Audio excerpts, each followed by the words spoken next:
À Tombouctou, l'armée malienne vient de recevoir une centaine de camions et pick-up neufs pour le commandement militaire. Cette logistique permettra de renforcer les postes de contrôle et d'effectuer des patrouilles à l'intérieur de la région. Du côté de Gao, l'absence d'établissements financiers qui préoccupe les populations s'interroge et souhaite leur retour rapide.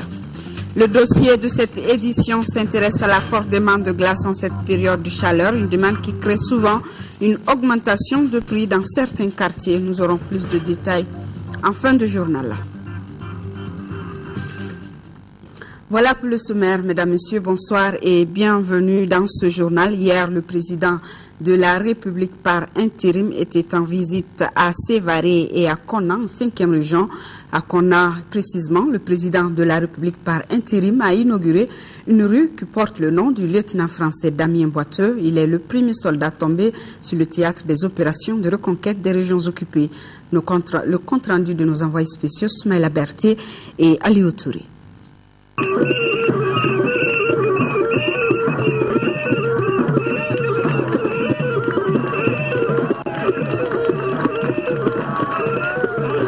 À Konna, c'est un accueil des plus chaleureux qui a été réservé au président de la République par intérim et à sa délégation. Signe d'une quiétude retrouvée, la visite du chef de l'État dans cette ville martyre de la barbarie terroriste est tout un symbole. En effet, l'histoire du Mali retiendra que c'est à partir de cette ville que s'est ouvert en janvier 2013 le tout premier front de la guerre de libération du pays. Et c'est ici également que le premier soldat français est tombé sur le champ d'honneur, lieutenant Damien Boiteux. Depuis, ce nom est devenu très célèbre ici comme partout ailleurs au Mali. C'est pour immortaliser ces soldats français que les autorités communales de Konna ont décidé de donner son nom à une rue. Le conseil communal a décidé de baptiser la rue allant du débarcadère au carrefour au nom du soldat Damien Boiteux. Ce soldat français qui a perdu sa vie dans la bataille de la libération de notre ville. La rue Damien Boiteux, l'une des principales artères de Konna, au débarcadère, l'épicentre des affrontements. Et voici ce qui reste du port de pêche de la ville. En dévoilant la stèle, le chef de l'État a affirmé que le sacrifice de Damien Boiteux ne sera pas vain. Dans le monde entier, le nom de Konna est synonyme d'abord de ville martyre, mais ensuite de ville héroïque. Le Mali, bâti sur des valeurs auxquelles nous tenons tant. Ce Mali, pour rien au monde, nous n'aurions accepté qu'il soit détruit, qu'il soit saccagé, qu'il soit mutilé par des agresseurs venus d'ailleurs. Dès qu'on parle de Konna, on parle de l'héroïsme des soldats maliens et surtout du sacrifice de nos amis et de nos frères de par le monde. Konna, c'est bien la ville dont la libération a coûté la vie au premier soldat français qui a foulé le sol malien. Je veux parler du lieutenant Damien Boiteux. Damien Boiteux qui aujourd'hui représente tous ceux qui sont morts pour le Mali, tous ceux qui sont morts pour l'Afrique, tous ceux qui sont morts pour la paix et la sécurité dans le monde, tous ceux qui sont morts pour que l'humanité continue d'avancer dans la bonne direction. Le président de la République a assuré sous des applaudissements nourris que la ville de Konna sera reconstruite dans les meilleurs délais. Professeur Dioncounda Traoré a visité les bureaux, du moins ce qui reste des bureaux du sous-préfet de Konna, l'autre théâtre des affrontements. Le président Traoré a rencontré à Konna comme à Mopti les notabilités avec qui il a été surtout question de conseils et de prières afin de conjurer la crise sécuritaire dans notre pays. Et toujours en 5e région, à Sévaré, le président de la République s'est rendu sur les sites accueillant les contingents sénégalais et togolais et aussi les déplacés des régions du Nord. Nous envoie spéciaux.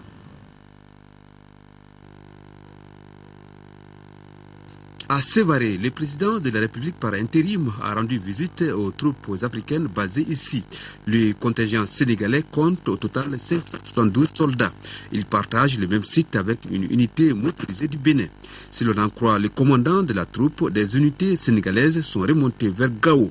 Après avoir visité les installations, John Kounda Traoré leur a transmis les messages de fraternité et de reconnaissance du peuple malien pour leur soutien. Le Mali se trouve être aujourd'hui le théâtre des opérations. Mais chacun sait que le combat que nous sommes en train de mener ensemble est un combat contre le terrorisme et contre les extrémismes. C'est un combat pour la liberté, c'est un combat pour la civilisation. Et que le Sénégal et le Bénin soient présents sur ce terrain est loin d'être surprenant. Tant ces deux pays ont toujours lutté pour la paix, pour la sécurité et pour la démocratie.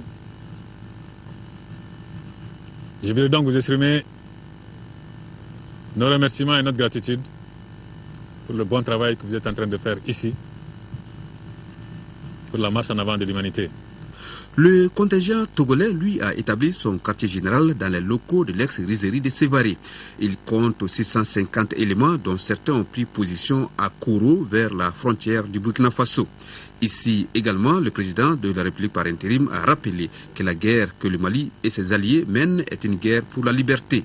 Le président John Kounda Traoré s'est ensuite rendu sur le site des déplacés des régions du Nord à Sévaré, un site chauffé à blanc par les occupants pour accueillir la délégation présidentielle. Ici, l'on dénombre 700 foyers pour 586 personnes. Les conditions sont jugées satisfaisantes. Et le Premier ministre Diango Sissoko, qui est arrivé en fin d'après-midi à Jeddah, en Arabie Saoudite, sur l'invitation du président de la Banque islamique de développement à l'aéroport. Les deux personnalités ont déjà eu un premier entretien demain lundi. Ils se retrouveront encore pour passer en revue le portefeuille de la Banque islamique de développement au Mali, un portefeuille qui porte sur le financement de 15 projets. Mais durant son séjour, le Premier ministre sollicitera la BID pour être le chef de file des bailleurs de fonds arabes au cours de la conférence internationale des donateurs du Mali qui se tiendra le 15 mai prochain à Bruxelles.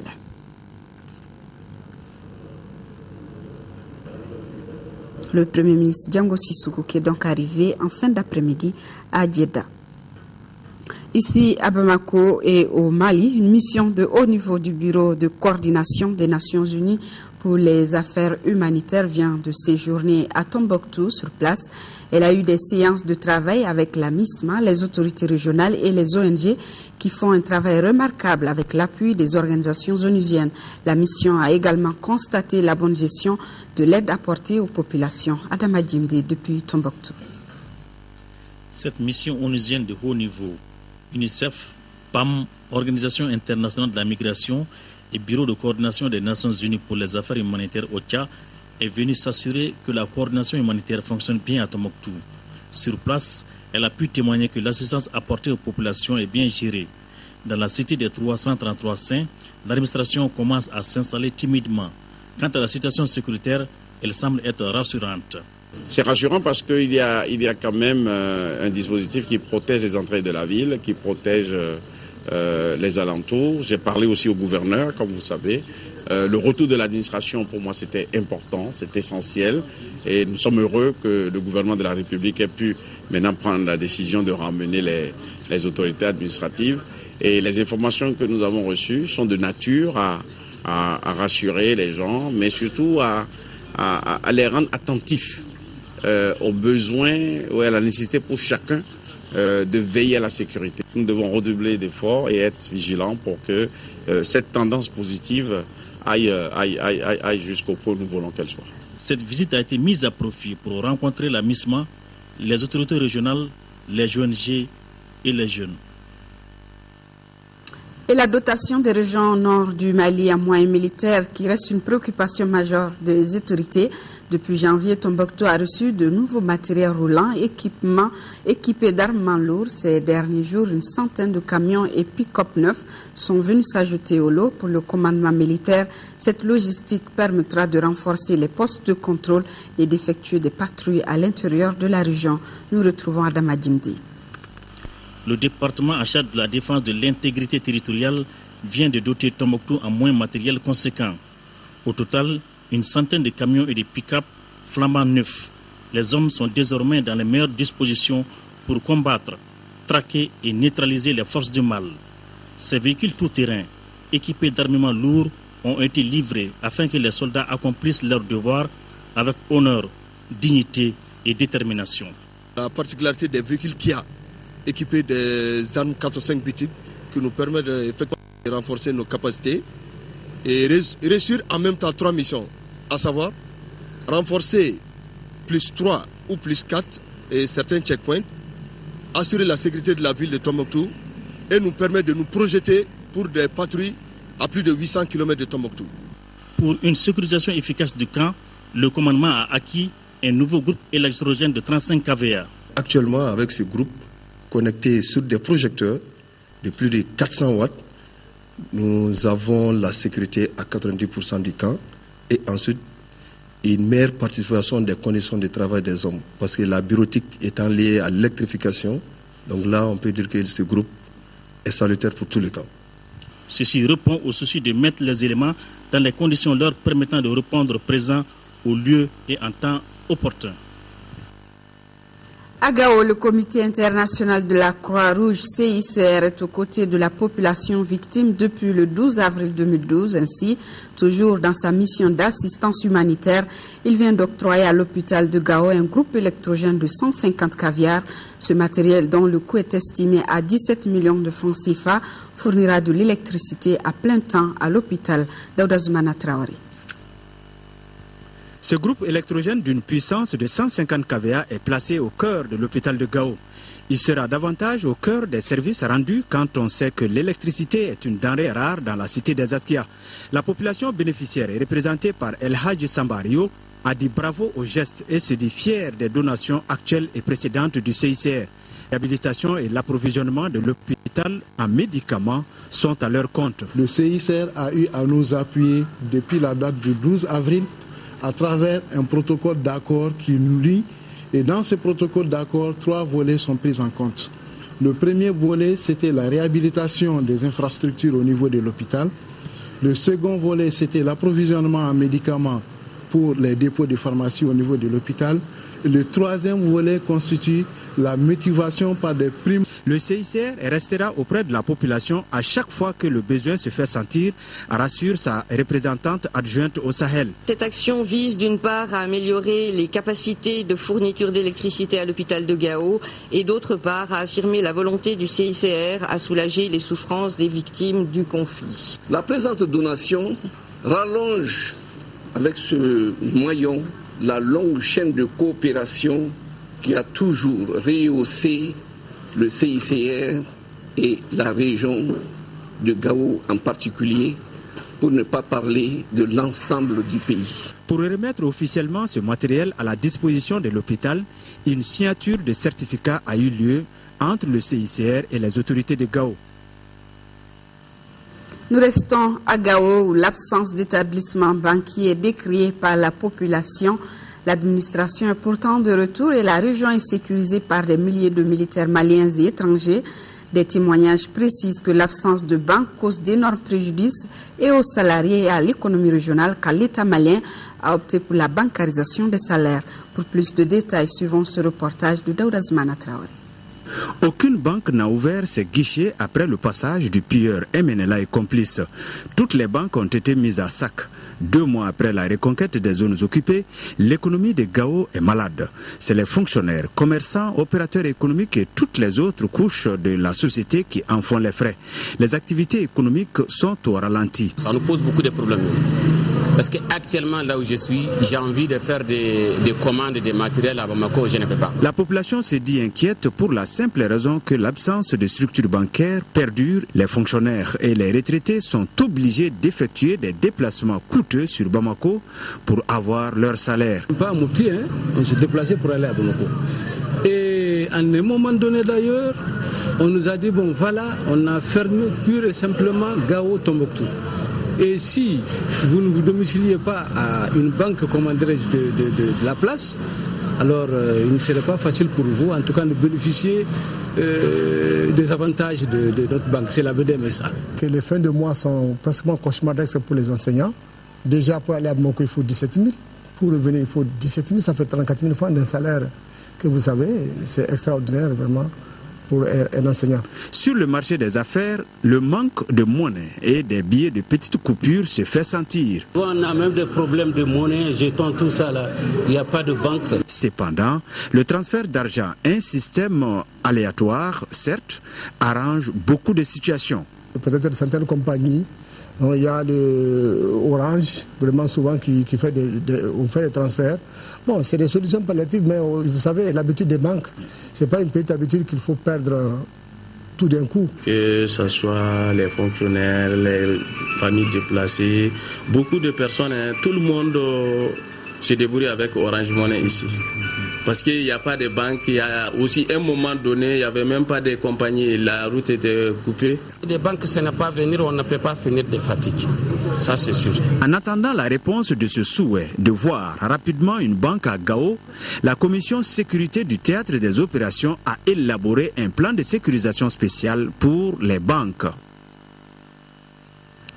Ici, à Bamako, l'ambassadeur de Côte d'Ivoire a rendu visite ce matin au contingent ivoirien à la gendarmerie de Faladje. Samuel Ouattara dit être venu saluer la troupe et lui magnifier son soutien pour l'atteinte des objectifs qui leur sont assignés. Cette première partie du contingent, composée de 103 sur 235 soldats, est arrivée hier soir à Bamako. Le reste du groupe est attendu dans les jours à venir. La troupe ivoirienne a pour mission d'apporter un soutien logistique à la MISMA. Elle recevra une formation des mois avant le déploiement sur le terrain.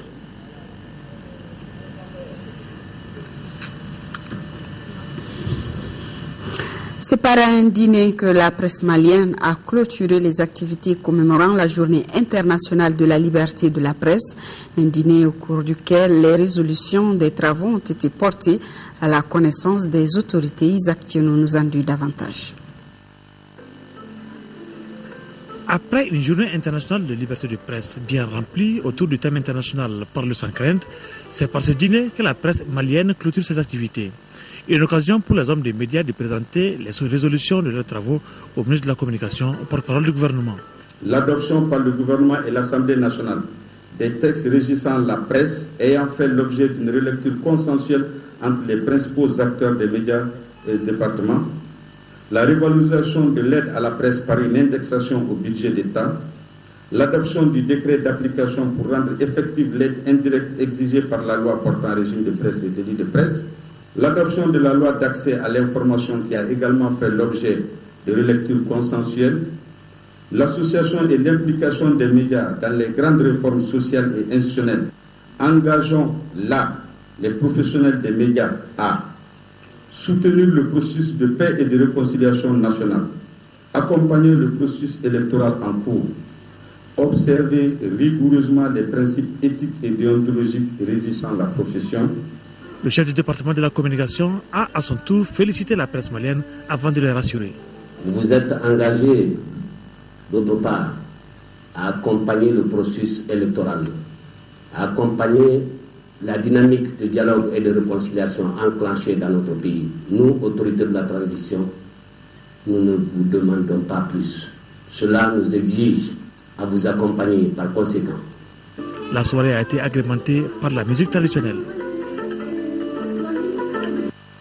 Nous poursuivons avec ce message de mise au point. Les membres de la CENI ont lu avec étonnement dans l'apparition du 3 mai 2013 du quotidien national d'information l'essor des propos relatifs aux élections de 2013 et qui auraient été tenue par le premier rapporteur de la CENI. La CENI tient à affirmer qu'elle ne se reconnaît pas dans ses propos si tant est qu'ils ont été tenus et qu'elle n'a fait aucune proposition de chronogramme au gouvernement.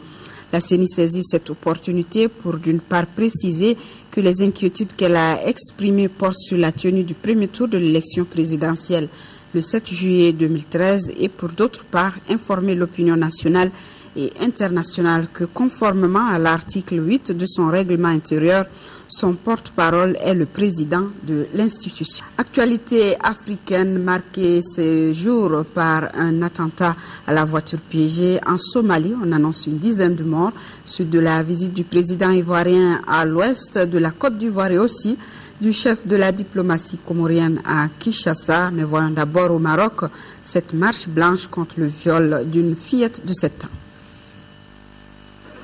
Une marche blanche à Casablanca pour dire non à la pédophilie. Plusieurs milliers de Marocains ont défilé pour soutenir la petite William, 7 ans, violée et frappée avec une faucille par un voisin le 20 avril. Pour les organisateurs de la manifestation, il faut briser le silence et changer la loi. Aujourd'hui, nous avons besoin de criminaliser cet acte et puis de dire stop. Il y en a ras-le-bol, que les enfants soient agressés et que tout le monde se taise et que la loi ne change pas. On a un problème au Maroc, c'est qu'on a un mot qui s'appelle chouma, où il ne faut surtout pas en parler. C'est l'honneur de la famille, c'est l'honneur des amis, c'est tout ça et c'est dangereux. C'est la vie de nos enfants. Il n'y a ni chouma, ni tabou, ni religion, ni rien. Le violeur présumé a d'abord été interné en hôpital psychiatrique avant d'être incarcéré sous la pression populaire. Nouvel attentat suicide dans la capitale somalienne. Un kamikaze a lancé sa voiture piégée contre un convoi du ministère de l'Intérieur à Mogadiscio. Bilan, une dizaine de morts. Une attaque à 48 heures d'une conférence internationale sur la Somalie qui doit se tenir à Londres. Aucune revendication encore, mais un chef islamiste Shebab a appelé samedi à multiplier, je cite, les opérations martyrs. Le président ivoirien promet une réforme de la nationalité et de la propriété foncière. Une annonce faite à l'issue de sa tournée dans l'ouest du pays. La nationalité et la terre, deux questions étroitement liées et à l'origine de violences intercommunautaires depuis 20 ans. Un problème particulièrement aigu dans l'ouest ivoirien, zone de forte immigration où les travailleurs de la sous-région n'ont pas le droit de posséder la terre. Mohamed Bakri, le chef de la diplomatie comorienne, de passage à Kinshasa. Motif officiel de sa visite, renforcer la coopération avec la RDC. En fait, il est venu parler de la tentative de coup d'État aux Comores le 20 avril dernier. 15 étrangers, dont 6 Congolais, ont été arrêtés à Moroni pour leur implication présumée dans ce putsch manqué. Actualité nationale, le président du Haut Conseil des collectivités informe les conseillers nationaux, la presse publique et privée que l'ouverture solennelle de la première session de l'institution au titre de l'année 2013 aura lieu le lundi 6 mai à son siège. Le président de la Convention social-démocrate CDS Morotigia était hier après-midi face aux jeunes du mouvement pour le développement de la commune 1 du district de Bamako. Plusieurs préoccupations ont été évoquées par les populations de la commune au cours de la rencontre. Les détails avec Abdrahman Mega. Ce mouvement de 22 associations jeunes a été créé en 2003. Il a pour objectif d'entreprendre des démarches visant le développement de 9 quartiers de la commune 1. Dans la poursuite de ces objectifs, le mouvement a entrepris la réalisation d'un certain nombre d'activités, notamment des journées de salubrité, des campagnes d'information et de sensibilisation sur le VIH-Sida, le paludisme et des conférences de base sur la citoyenneté. Pour la mise en œuvre de son plan d'action, le mouvement de jeunes pour le développement de la commune 1 ambitionne de faire de la politique son cheval de bataille. On ne peut pas penser à un changement digne de son nom. Une jeunesse qui s'écarte, c'est-à-dire de la politique, dire qu'il ne veut pas faire de la politique et dire qu'il peut faire avancer, c'est-à-dire le pays. On sait que tu sois, c'est-à-dire de la politique ou que tu ne le sois pas, que tu sois du secteur public ou privé, tu es obligé à un moment donné de l'histoire, c'est-à-dire de faire la politique. Au cours de cette rencontre, les débats ont porté sur certaines préoccupations des populations de la commune 1.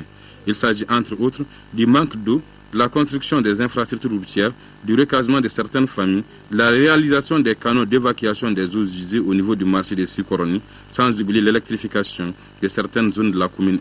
Il y a deux séries de promesses qu'on peut faire. la promesse de le faire ensemble, la promesse d'aller ensemble, la promesse de réussir ensemble. Ça, c'est des promesses que la CDS et son président font. Et il faut maintenant avoir le langage de la vérité. Cette rencontre est certainement le début d'une collaboration entre la Convention social-démocrate et le mouvement des jeunes pour le développement de la commune 1. Coopération qui débouchera sur la résolution de certains problèmes qui constituent des goulots d'étranglement pour l'amélioration des conditions de vie des populations de cette commune du district de Bamako. 7e Assemblée générale ordinaire de l'Union technique de la mutualité malienne. Les délégués venus des régions ont adopté le procès-verbal de l'Assemblée précédente et approuvé de nouvelles adhésions. Ils devront également élire un nouveau bureau du conseil d'administration et mettre en place une commission de contrôle, nous signale Agali Agagissa. La solidarité est l'une des valeurs sociétales des Maliens. Et c'est dans ce contexte que l'Union technique de la mutualité malienne a vu le jour. Cette assemblée, 7e du genre, est mise à profit par les délégués des mutuelles, membres de l'Union, pour évaluer leur parcours et se fixer des perspectives en matière de protection sociale. Les résultats sont radieux selon les responsables de la structure, malgré la double crise qu'a connue le pays en 2012. En termes d'adhésion, on avait plus de 38 000 mutuelles qui étaient adhérentes, mais aujourd'hui on en a aussi encore plus et cela se confirmera avec cette 7e Assemblée générale. Mais ce qui est important, c'est la qualité du service que la mutuelle offre à ses adhérents. Les défis sont nombreux pour consolider ces avancées visant le bien-être des personnes et le rayonnement de la mutualité au Mali et ailleurs. Par rapport aux questions de recouvrement, il y a des gens qui aujourd'hui ils veulent payer, ils ont les moyens de payer, mais souvent le fait de se déplacer pour venir payer, ça pose problème. Et c'est ce qui justifie d'ailleurs le recrutement des relèves. Le second problème, c'est aussi l'ancrage du système au niveau institutionnel. Nous devons quand même reconnaître qu'en 15 années, très peu de chemin a été parcouru. La pénétration reste encore faible. Nous devons atteindre 78%. Donc le chemin reste long à parcourir, mais il n'est pas au-dessus de nos moyens. Les délégués venus de toutes les régions devront mettre en place le nouveau bureau du conseil d'administration et la commission de contrôle de l'Union technique de la mutualité malienne. 7e session également du comité du contrat plan État-Office du Niger exploitant agricole. Au cours de cette rencontre, le comité a fait le point de l'état d'exécution des engagements des différentes parties prenantes du contrat plan du 2e semestre 2012 et validé le plan d'action 2013. Candesila depuis Ségou. La réunion du comité de contrat-plan État-Office du Niger exploitants agricoles et le suivi périodique de l'état d'exécution des engagements des 3 parties. Des efforts ont été consentis par les parties prenantes dans l'exécution des engagements. Les grands travaux dévolus à l'État ont repris. Aussi, même si des efforts restent à faire au niveau des exploitants dans l'entretien des tertiaires, l'état d'entretien du réseau hydraulique fait espérer une bonne campagne à l'Office du Niger. La superficie mise en valeur en saison est de 99 261 hectares, soit 99,48% des prévisions pour une production de 532 641 tonnes de paddy. La superficie mise en valeur en compte saison est de 12 472 hectares pour une production attendue de 62 360 tonnes de paddy. Le plan d'action 2013 du contre-plan s'inscrit dans la consolidation des acquis avec la poursuite des travaux d'aménagement, la maîtrise technique et financière de l'entretien et l'amélioration de la gouvernance. Toutefois, des efforts doivent être encore déployés pour faire de l'office le grenier de l'Afrique. Si on voit qu'avec tous les investissements hydro-agricoles que le Mali fait au niveau de l'agriculture au sens large, et avec toutes les exonérations accordées pour les engrais, le Mali est toujours importateur du riz. En cela, des suggestions ne manqueront pas au cours de cette 7e session. L'échange de compétences, l'échange d'idées entre les producteurs qui ont une production moyenne, qui ont des productivités moyennes et faibles, qui rapprochent les exploitants agricoles qui ont des productivités fortes. D'autres conclusions et recommandations issues de la rencontre permettront de mieux orienter les initiatives de la mise en œuvre du contre-plan dont l'objectif majeur est de contribuer à l'atteinte de la sécurité alimentaire au Mali. La commune rurale de Songo-Doubakoré dans le cercle de Koutiala vient de bénéficier d'un centre de formation des femmes coopératives, des transformatrices des produits locaux.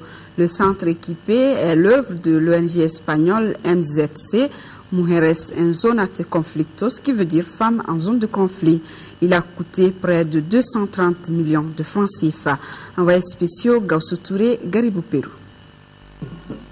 Battu sur une superficie de 400 mètres carrés, ce centre de formation des produits locaux est désormais officiellement ouvert aux femmes de la commune rurale de Songo-Doubakoré.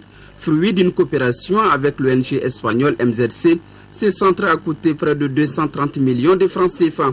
Il est composé d'une salle de mouture et de déposage, d'un magasin d'emballage, d'une boutique, d'un bureau, d'une salle de formation, entre autres. Il est équipé d'une moto-taxi, d'un aménagement hydraulique de 5 mètres cubes par heure et le tout alimenté par une installation solaire d'une puissance de 1500 watts. Toutes les femmes ont droit à l'éducation, ont droit à la santé, ont droit à la participation et à l'émancipation. Les femmes se disent honorées. À leur nom, je remercie infiniment les donateurs. Le choix porté sur les femmes rurales de cette commune est évocateur. En 2009-2010, la commune de Songo-Doubakoré a été victime d'inondations. Donc cela nous a vraiment attiré l'attention. C'est comme ça qu'on a pris contact avec le maire et puis avec les femmes. Et on a commencé ce travail. Ce centre est un véritable instrument de développement pour cette commune. Parce que c'est les femmes rurales qui travaillent ici. 1200 femmes de cette commune rurale de Songo-Doubakoré ont déjà reçu des formations dans plusieurs domaines de transformation des produits et sont employées dans ces centres. Ces emplois constituent pour les autorités locales la prise en compte de l'un des facteurs les plus importants de la politique de la décentralisation au Mali. Après les femmes, les enfants, avec cette distribution de jouets hier samedi aux enfants de Kassaro, cercle de Kita, le geste est de l'association Opération Enfants de Noël. Les membres de cette association contribuent ainsi à l'épanouissement des enfants de cette commune.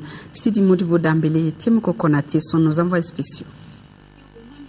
Je suis la mère de tous les enfants du Mali.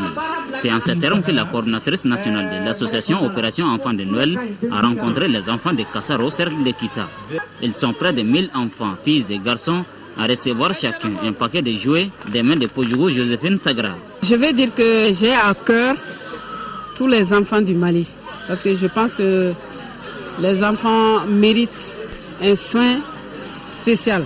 Surtout que le Mali, en situation de guerre, pareil, je pense qu'on doit penser aux enfants parce que les enfants sont les premiers stressés. Par ce geste, Mme Pojougou respecte une fois de plus une tradition, celle de contribuer à l'épanouissement des tout-petits, un épanouissement auquel aspirent aussi bien les enfants que les parents.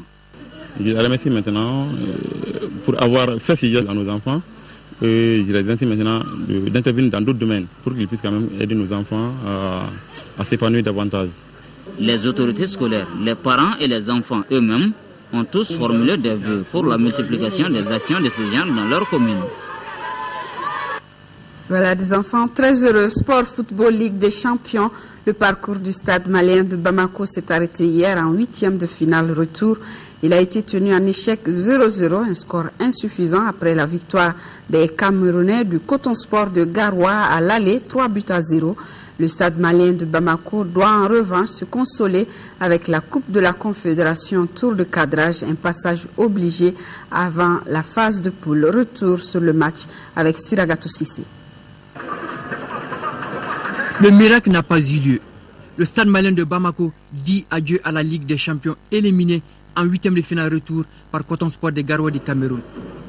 Les Blancs, avec un handicap de 3 buts, ont été finalement contraints au nul 0-0. Le stade malien s'est pourtant procuré des occasions de but sans succès. Le fardeau était trop lourd. Des joueurs en détresse, un public abattu, méditant sur le sort de son équipe, un rêve brisé. La soirée de ce samedi a été cauchemardesque pour les Blancs. Le match commence de façon bizarre. Les Camerounais se présentent sur la pelouse avec 4 joueurs. Les 7 autres étant restés dans les vestiaires. Ce comportement antisportif des visiteurs a retardé le coup d'envoi de 10 minutes. Personne n'a compris le manège de Coton Sport.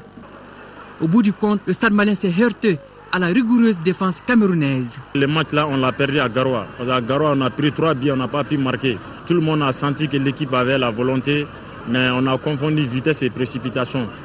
Mais le problème est que l'équipe s'est retrouvée. On va continuer à travailler pour préparer la Coupe CAF. On a essayé de garder notre solidité pour pouvoir faire un bon résultat. Grâce à Dieu, on rentre avec un bon résultat.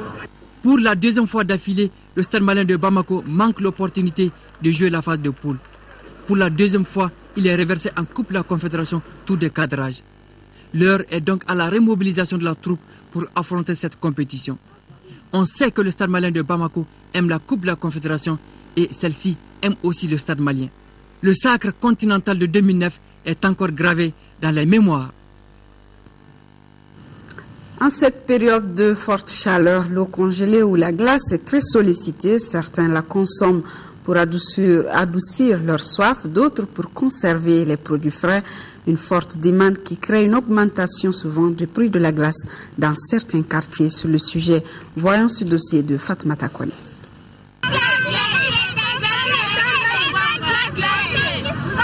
L'eau congelée est une denrée prisée en cette période de forte chaleur.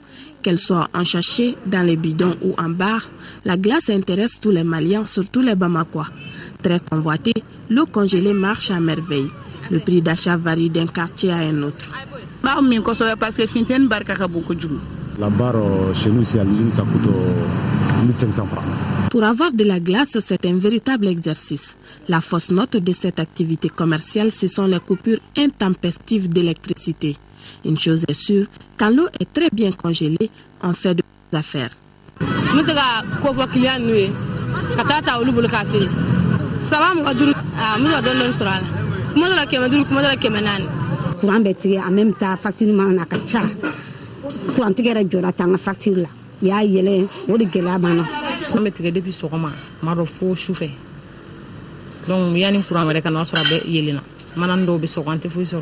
Tellement que le marché de la glace est florissant, des techniciens se sont spécialisés dans la fabrique de réfrigérateurs à climatiseurs. Ces réfrigérateurs produisent de la glace à base de sel. Bon, ça c'est une procédure, une congélation forcée. Parce que les climatiseurs, généralement, ils sont de la haute pression. Bon, la glace, lui, demande la basse pression. Donc, on prend les climatiseurs, puis on les transforme en basse pression pour qu'ils puissent nous donner de la glace en forçant avec le sel. Ça fait à peu près 150 morceaux 2 fois par jour.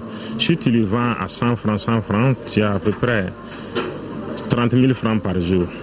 Sur le marché, on trouve pêle-mêle de la glace faite par les congélateurs, la glace à base de sel iodé et les barres de glace. Malgré cela, la demande reste supérieure à l'offre. La consommation est dense et on ne peut même pas faire face à la demande. Donc notre capacité de production est de 600 barres par jour, soit 15 tonnes d'une barre de 25 kilos. Nen demsonu be klengami afola masa dururu ne ko be binana desa finteno fineni mais sane aga bior ladi am jega ta oro mina sugula lo be glaci daga mera to an sa ko la glaci daga ma fanga la gsa famata feli kun kuranti gara woni chena be glaci ninga de mo fo kenzambu muso bata kosobe le mayere vija mari marti manaze katabla avril mai ale fana ka bara o kalo sabade le mafe kila on be ko kango ci jiyere de notre. L'eau congelée est utilisée à plusieurs fins. Les vendeurs de poissons, de crème ou de guet et de jus la placent sur leurs produits.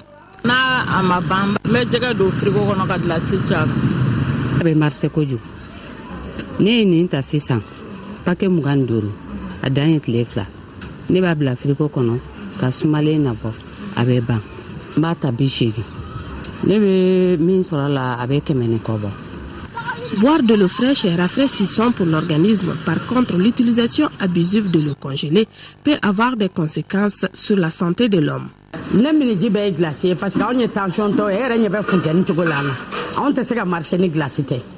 Contrairement à cette idée assez répandue, la réalité est tout autre. L'eau glacée n'est pas recommandée systématiquement. Parce que lorsqu'on consomme de l'eau glacée, l'organisme est obligé de l'adapter, que ce soit en termes de nutriments ou d'aliments ou en termes de liquide. Lorsque la température est très basse, C'est l'organisme qui va réguler le liquide ingéré à la température qui serait proche de la température centrale. Il est bon de donner de l'eau fraîche qui a une température à 18 degrés presque proche de la température corporelle centrale qui est de 37 degrés 6. L'eau est source de vie, dit-on. Mais en cette période de forte chaleur, pour mieux étancher sa soif, l'eau fraîche demeure la denrée la plus recommandée par les spécialistes. Une chose est sûre, grossistes et revendeurs se frottent les mains, quoi qu'il en soit, pendant cette période de canicule. Voilà, c'est tout pour ce soir. Demain, pour les éditions de la journée, retrouvez Sirabachili et Ndei Sissoko. Pour celle du soir, bonne suite de nos programmes et bonsoir à tous.